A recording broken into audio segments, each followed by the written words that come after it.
Tumungo na tayo sa pagbubuod at pag-uugnay ng mga mahalagang punto at aralin ng Module 1. After this, paano na? No? After this, saan dadalhin? No? After this, saan siya pupunta? Ano yung ganun tipo? Ayan. Kaya mo makikita ngayon dito, no, yung dugtong nito, doon sa community organizing. No? Kasi ito framing lang eh. Dapat pala ganito natin yung unawa, ano yung usapin ng kapansanan. Hindi pala tinitignan lang problema ay yung tao may kapansanan, pero tinitignan yung kanyang lipunan. Diba ganyan? Well, at the same time, kinikilala yung pagkaka-internalize din ng marami sa tao may kapansanan doon sa idea na second-class citizen ka, mas mababa ka. Kailangan din bakahin yan. Kailangan magkaroon din ng transformation yun sa isip. Pero, mas malaking kailangan din mag-transform ay yung lipunan. Kailangan baguhin yan. Dahil maraming mga barriers ang mga sagka. Ayan, di ba? Tapos, pangalawa, hindi sapat na pag-usapan yung disability at impairment. Ayan. Pero kailangan irugtong ito sa usapin ng karalitaan at ng kaunlaran. Diba yung ganyan? Dahil marami sa mga tao may kapansanan, ang kanilang sitwasyon ay mahirap. Talagang nasa mga maralitang pamayanan sila. Kaya kung titignan mo, marami kunyari sa mga coastal communities natin, mga mahirap na mga mangisda, marami rin sa kanilang mga anak ang mga may kapansanan. Ganyan. Napakataas din ng incidence ng kapansanan sa mga mas mahihirap ng mga pamayanan. So, kailangan unawain na at itindihin bakit nga ba nananatiling mahirap yung kalagayan natin ng maraming mamamayan. At mag-usap ngayon, anong klaseng kaunlaran ang hinahangad natin? Anong klaseng mga pagbabago yung gusto natin mangyari? So ngayon nakarugtong na yung usapin ng kapansanan doon sa usapin ng poverty at ng development yung ganun dito. At syempre pag pinag-uusapan na yung development, kailangan kilalanin na exclusive ito. Diba? Hindi sa ngayon exclusive siya at maraming na-exclude ng mga tao. Diba? Kaya ang gusto nga natin mas inclusive siya. Pero ano ibig sabihin ng inclusion? Diba yung ganyan? Sabi natin kanina, inclusion ay process. Diba? Mahalaga yung aspeto ng process dahil ito ay tuloy-tuloy na ginagawa. Kabahagi, pagkilala sa karapatan ng mga tao may kapansanan na lumahok, yung kanilang pagkilala sa kanilang angking dangal, ayan, at dignidad na bilang mga tao.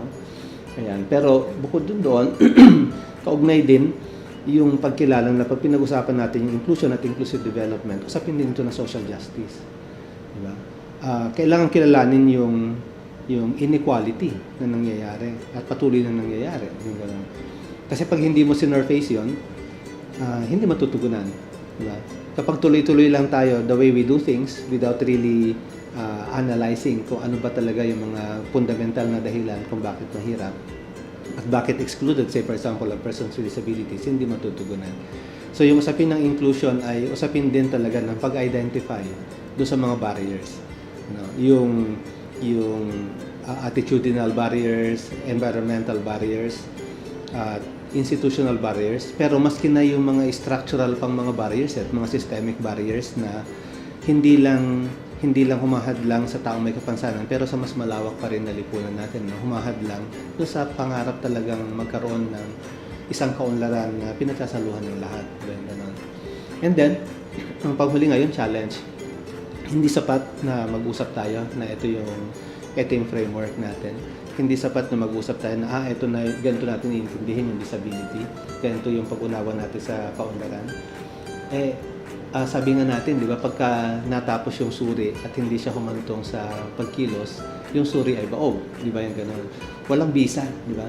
Kaya nga ang module 1 ay module 1. Pero karugtong niya, module 2, pag-organisa ng pamayanan. Dahil hindi po pwedeng ihiwalay yung pagsusuri natin ng kalagayan, yung pag-uusap ng pangarap natin, dun sa proseso ng pag-organisa, yung ganun tipo. Kaya ang hamon nga, naiiwanan natin at the end of the module ay pumunta sa mga pamayanan, bumabad, makipagkwentuhan, makipag-usap, alamin ano ba ang buhay ng mga taong may kapansanan, mga kababihang may kapansanan, mga mas nakatatandang may kapansanan, di ba? Ano ba yung mga pangarap nila?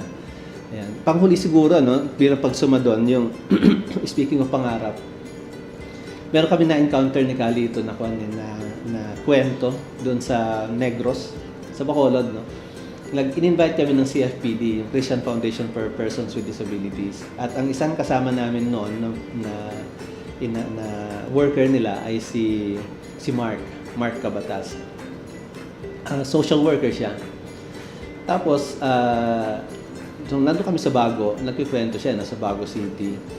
Doon kasi yung training. So, kinikwento niya yung kanyang buhay. Sabi niya gano'n, hindi naman talaga ako na-involve pa dati dito sa persons with disabilities. Pero bata pa ako, sabi niya gano'n, nakikita ko na. Dahil ang nanay ko, sabi niya, ay bahagi rin ng CFPD. So, meron na siyang ganong awareness. Kasi sabi niya, isang araw daw ay mapupunta siya sa mapupunta siya sa isang baryo. At habang umiikot siya, makikilala niya yung isang bulag. Ganon. At makakakwentuhan niya si tatay dun sa kanyang habang nakaupo sila sa harap ng bahay. At hanggang sa mapupunta yung kwentuhan nila, kumustahan, mapupunta yung kwentuhan nila dun sa usapin ng pangarap. Ayan. So sabi ni Mark, di sa kay tatay, ano bang pangarap mo? Ayan. Sabi ni tatay, ako ang pangarap ko makapunta sa bayan. Ayan. Kumbaga, para naman dun sa aking buhay, ay masabi kong nakarating ako sa bayan. Ayan. Hindi niya sinabi ang pangarap niya ay makakita. Di ba? Alam niya hindi siya nakakita ganun. Pero ang pangarap ngayon niya ay makarating doon sa bayan, di ba? Marami kasi ang iba ang naiisip kagad ay pinapangunahan, di ba, yung mga taong may kapansanan. Dahil hindi siya nakakalakad, siguro ang pangarap niya makalakad. Dahil hindi siya nakakakita, ang pangarap niya siguro makakita, di ba, yung ganun tipo. Pero baka mas maginam ng tanungin, ano yung approach ni Mark, tanungin natin sila, ano ba yung pangarap ninyo, di ba, yung ganun. So dahil sa ganun yung kineto yung pangarap niya, sabi niya, tay, kung gusto mo palang pumunta sa bayan, ano ang gusto mong mangyari? Ayan. Di sana, sabi niya, sana matuto ako kung paano pumunta sa bayan. Sabi ni Mark, di sige, pwede kitang tulungan dyan. Ano yung gano'n. Meron tinatawag na orientation mobility. Ano yung paggamit ng baston? Yung ganyan. So yun, so dahan-dahan, tinuruan niya si tatay na gumamit ng baston. Yung bang pakiramdaman mo kung ano yung mga nasa harap mo, yung mga ganyan, no? Para maging extension yun ng iyong katawan. Tapos dahan-dahan habang pagkabalik-balik siya sa baryo, tinuturuan niya. Pero dahil nga may pagkakataon na umuwi siya, ang naging sistema ni Mark, pati yung pamilya na ngayon ni tatay ay tinuruan niya rin, naturuan si tatay. So lahat na sila ngayon nagtutulong-tulong na gumawa noong hindi niya nagagampanan, di ba yung ganyan. Hanggang dahan-dahan, nagiging kumpiyansa na si tatay na lumalakad sa kanilang barangay gamit ang baston. Diba ganyan tipo. Magugulat si Mark minsan, pupunta siya sa isang pagtitipon sa probinsya, sa Bacolod, pagtitipon ng mga taong may kapansanan. Ayan. Magugulat siya, makikita niya si tatay nandoon. Nandun na sa bayan, no? Ayan, tapos nilapitan niya, kinumusta niya, yung ganyan tipo. Tuwan-tuwa si tatay na nagkikwento, nakarating na nga siya sa sarili niya na pagbiyahe, etc. Nakarating siya sa Bacolod. Tapos hindi lang yun, hinanap din niya habang nandun siya sa pulong, kasama niya na yung ibang mga may kapansanan, ibang mga bulag, mga hindi nakakita, iba pang mga may kapansanan. At ang pinag-uusapan na nila ay yung kanilang pag-oorganisa na gagawin. Iba yung ganun tipo. Ayan. Kaya ibig sabihin, mainam talaga na ang maging approach pa rin natin ay kumbaga pag-oorganisa ng pamayanan. Bumabad talaga sa lugar, makipagkwentuhan, tanungin, kausapin, matuto rin sa kanilang karanasan, maramdaman yung kanilang mga buhay at pangarap. Ayan. Dahil sa bandang huli, sila pa rin magtitipon-tipon, mag-oorganisa, kasama lang tayo doon sa paglalakbay nila, di ba yung ganyan. So yun, yun yung siguro magandang parang tignan din sa proseso ng hindi lang tayo nag-uusap ng framework na yun, pero itong framework, ito yung nais natin puntahan.